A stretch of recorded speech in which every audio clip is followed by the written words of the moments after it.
अगली खबर है यूपी के मऊ जिले से, जहां विदेश में फंसे बेटे को बचाने के लिए महिला ने लगाई राजीव राय से गुहार।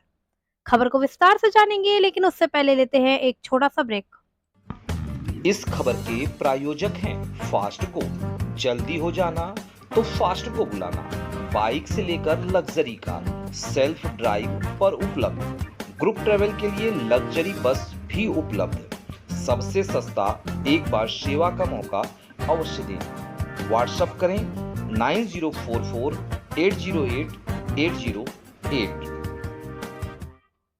ब्रेक के बाद आपका स्वागत है। खबर है यूपी के मऊ से, जहां घोसी लोकसभा के सपा के प्रत्याशी राजीव राय ने मलेशिया में फंसे 14 बच्चों को वापस लाने के बाद क्षेत्र के लोगों का विश्वास समाजवादी पार्टी तथा इंडिया गठबंधन के प्रत्याशी राजीव राय पर बढ़ती जा रही है। गुरुवार को एक महिला अपने पूरे कुनबे के साथ उनके कैंप पर पहुंची और फफक कर रोने लगी। बलिया जिले के उभाव थाना अंतर्गत मझवलिया गांव की शांति देवी विदेश में फंसे अपने बेटे चंद्रिका यादव को बचाने की गुहार लगा रही थी। उनका कहना है कि उनका बेटा चंद्रिका 45 वर्ष गाड़ी चलाकर कमाने के लिए सऊदी अरब गया था। वहां पर जिस मालिक के लिए ड्राइवर की नौकरी कर रहा था, वह मालिक अपने घर का भी काम करने के लिए दबाव डाल रहा था। विरोध करने पर मारने पीटने लगा और वहां की कोर्ट में उस पर छेड़खानी का मुकदमा दर्ज करा दिया। इसके चलते उनका परिवार दहशत में है। लोग खाना भी नहीं खा रहे हैं। गुरुवार सुबह शांति देवी अपनी बहू बिंदु यादव, दो नातिनों सलोनी और गौरी तथा दो पोते अंश और अनुराग के साथ राजीव राय के कैंप कार्यालय आई और लोगों से मिलने के की गुहार लगा रही थी। जानकारी होते ही राजीव राय उनसे मिलने पहुंचे तो फफकते हुए उनके पैरों पर गिर पड़ी। वह और उनके बच्चे सभी फफक कर रोने लगे। राजीव राय ने उन्हें दुलार और सम्मान के साथ ऊपर उठाया और समस्या के बारे में पूछताछ की। जानकारी लेकर उन्होंने उन्हें आश्वासन दिया कि वह मामले के बारे में पूरी जानकारी लेकर उनके बेटे को बचाने के लिए पूरा प्रयास करेंगे। देखिए मऊ से डिस्ट्रिक्ट ब्यूरो चीफ दिवानचंद गौतम की रिपोर्ट। रेडी।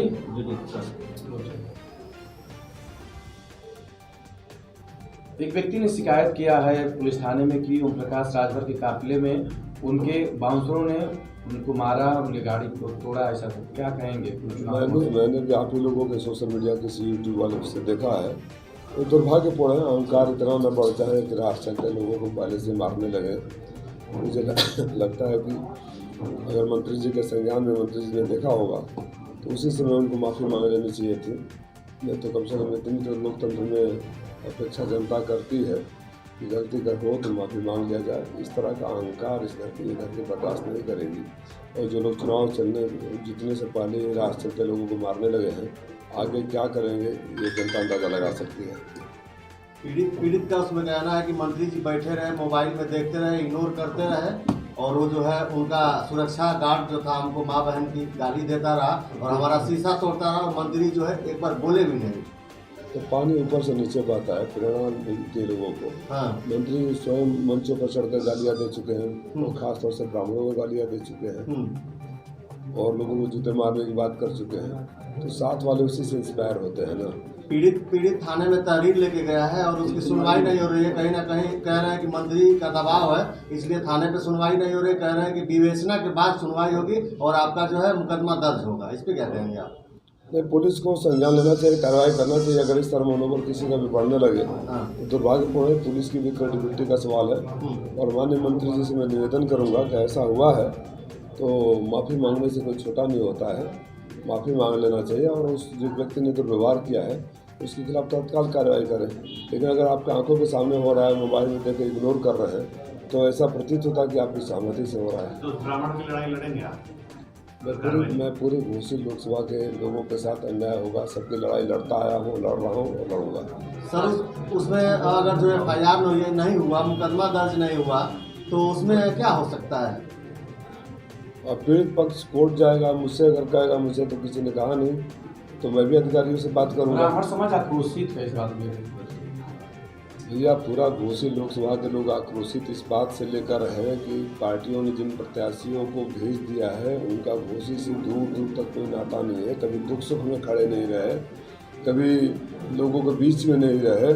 तो लोकतंत्र में आक्रोशित जब जनता होती है, कोई समाज होता है, समुदाय होता है, तो उसको अधिकार है कि मताधिकार का प्रयोग करके अपने आक्रोश को परिणाम दे।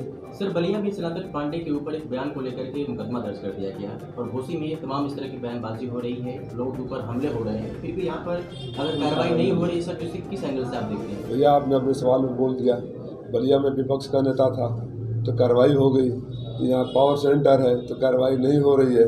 तो ये सब भी तो जनता देख रही है ना। सर, और चुनाव आचार संहिता है, उस पर भी तो सवाल उठता है। ऐसा अगर हो रहा है, कोई कार्रवाई नहीं हो रही, तो चुनाव आचार संहिता लगी है तो चुनाव निश्चित रूप से चुनाव आयोग को भी संज्ञान लेना चाहिए। अगर लगातार सोशल मीडिया पर चल रहा है, आप लोग बोल रहे हैं, चुनाव आयोग फिर भी संज्ञान नहीं ले रहा है, तो ये दुर्भाग्यपूर्ण स्थिति है। संस्थाओं ने तो अपनी क्रेडिबिलिटी पहले ही खो दी है, अब और निचले स्तर पर जा रहे हैं। लेकिन संस्थाएं चुप रह सकती है, सरकारी दबाव में अधिकारी चुप रह सकते हैं। जनता की कोई मजबूरी नहीं है कि इस तरह के अन्याय को देखकर चुप रहे। जनता निसंदेह रूप से अपने मताधिकार का प्रयोग करके सजा देगी। सर, कुछ चरणों के मतदान हो चुके हैं, ऐसे में खबरें ये आ रही हैं कि कुछ लोग जो मतदाता हैं बूथ पर पहुँचने से पहले उनके वोट पड़ जा रहे हैं, तो सर ये क्या हो सकता है? वही नहीं, उससे भी गंभीर बात ये आई है कि 11 दिन बाद चुनाव आयोग डेटा रिलीज कर रहा है परसेंटेज का, और कहीं कहीं तो 8% तक बढ़ा दिया है। इस पर मैं कल देख रहा था 5% बिहार में बढ़ा दिया है, कई जगह 8% बढ़ा दिया है। 11 ऐसा तो मतलब जो लोग आज़ादी करते आज तक नहीं हुआ था। इतना तो जब बैलेट पेपर से होता था तब भी नहीं होता था।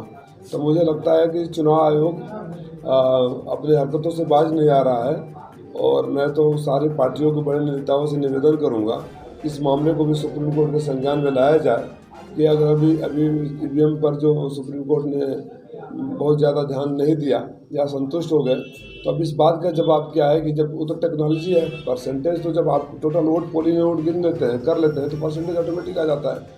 वो जो प्राइमरी स्कूल का बच्चा कर सकता है उसको 11 दिन चुनाव आयोग को करने में लग रहे हैं, और इतना ह्यूज डिफरेंस आ जा रहा है। ये किसी न किसी घालमेल की तरफ संकेत करता है। लगता है कि दुरुपयोग करने पर सरकार उतारू है। क्या राजू राय समझ रहे हैं कि चुनाव निष्पक्ष हो रहा है? आप समझ रहे हैं, जब आप 11 दिन बाद अगर डेटा है, मैं पत्रकार साथी, आप लोकतंत्र के चौथे स्तंभ है, जितना जिम्मेदार मैं हूँ उतने जिम्मेदार आप हैं। आप पत्रकार साथी खुद ही, मैं कल दिन सुन रहा था पत्रकारों ने भी जो एक्सपर्ट हैं वो लोग भी बोल रहे थे कि तो अविश्वसनीय है, अकल्पनीय है। ये 11 दिन बाद आप डेटा रिलीज करो, 8% बढ़ा दो, तो ये तो अकल्पनीय है ना, ऐसा तो होना ही नहीं चाहिए। अब क्या कहेंगे, वो प्रकाश राजभर का एक बयान आया है जिसमें वो कह रहे हैं कि मैं राजभर हूँ, पिछड़े का तोता नहीं, पावर के लिए भाजपा करना है। दुर्भाग्यपूर्ण स्थिति है कि चुनाव के दौरान में इस तरह के बयान दिए जा रहे हैं। ऐसे तो साबित करते हैं जो किसी के नहीं होंगे। भारतीय जनता पार्टी के कार्यकर्ता भी इस बात को जान गए हैं। उन्होंने कहा कि मैं कमल के फूल को नहीं छड़ी पर लड़ रहा हूँ। तो भारतीय जनता पार्टी के कार्यकर्ताओं को याद करना चाहिए कि न सिर्फ उनको उनसे नफरत है, बल्कि उनके चुनाव जीतने से भी नफरत है। और कभी यहाँ जाकर कुछ बोलते हैं, वहाँ जाकर कुछ बोलते हैं। मैं तो आप लोगों के माध्यम से ये निवेदन करूँगा, न सिर्फ माननीय मंत्री जी से बल्कि सारे प्रत्याशियों से, कि घोसी को, जनता को इस बात का इंतजार है कि कब उनके मुद्दों पर बहस होगी, कब उनके मुद्दों पर बात होगी। प्रत्याशियों की जिम्मेदारी है कि वो जनता के बीच आकर कहें कि मैं पिछले 5 सालों में 10 सालों में आपके लिए क्या किया है, क्या करेंगे, और क्या हमारा एजेंडा है कि अगर हमको आशीर्वाद मिल जाएगा तो करेंगे। इसके अलावा मैं सांड हूँ, मैं गाय हूँ, मैं बैल हूँ, मैं भैंस हूँ, मैं इंजेक्शन लगाता हूँ, मैं दवाई कर देता हूँ, मैं फिट कर देता हूँ, इस तरह की बयानबाजियों से चुनाव का माहौल खराब हो रहा है। लीडर सर कह रहे हैं कि राजू राय के साथ कुछ लोग ऐसे भी प्रचार प्रसार कर रहे हैं, ओम प्रकाश राजभर की प्रचार प्रसार कर रहे हैं और जल्द उनकी घर वापसी हो जाएगी। सर क्या लग रहा है सर, ऐसा है क्या? मेरा प्रचार प्रसार घोसी की जनता कर रही है, वही घोसी की जनता जिसके सर सुख दुख में साथ खड़ा रहा। अब कहने पर क्या लेंगे, हमारे उनके प्रत्याशी जो है भाजपा के समर्थित प्रत्याशी है। आप पत्रकार में, और मेरा एक आप लोगों से शिकायत है, मेरा मत मानिए, बहुत ब्लंटली शिकायत है। आप लोगों ने सवाल किया, किसी में से आपने नहीं सवाल किया कि आप वोट क्यों दें, आपने क्या किया है, तो उनका जवाब था विपक्ष ने क्या किया है, विपक्ष को क्यों वोट दें। लोकतंत्र में सरकार की जिम्मेदारी होती है करना है विपक्ष की। आप लोगों को पलट कर सवाल करना चाहिए था कि लोकतंत्र में सरकार में आप हैं और आपकी जवाबदेही बनती है जनता के प्रति। जब आप सरकार में रहते हुए जनता के बीच वोट मांगने आते हैं तो जनता भी ये पूछेगी, ये सवाल किसी पत्रकार का नहीं, जनता का है कि आपने हमारे लिए क्या किया है। आप लोग खामोश हो जाते हो, उलझुल बातें कर दी जाती है, इंटरटेनमेंट होता रहता है। बहरहाल मैं किसी बिलो डिबेट निचले स्तर पर नहीं जाना चाहता हूँ। फिर उस अपील के साथ इस चुनाव में स्वस्थ बहस हो और बात सिर्फ इतनी होनी चाहिए कि आपने घोषी के लिए क्या किया है और आगे क्या करेंगे।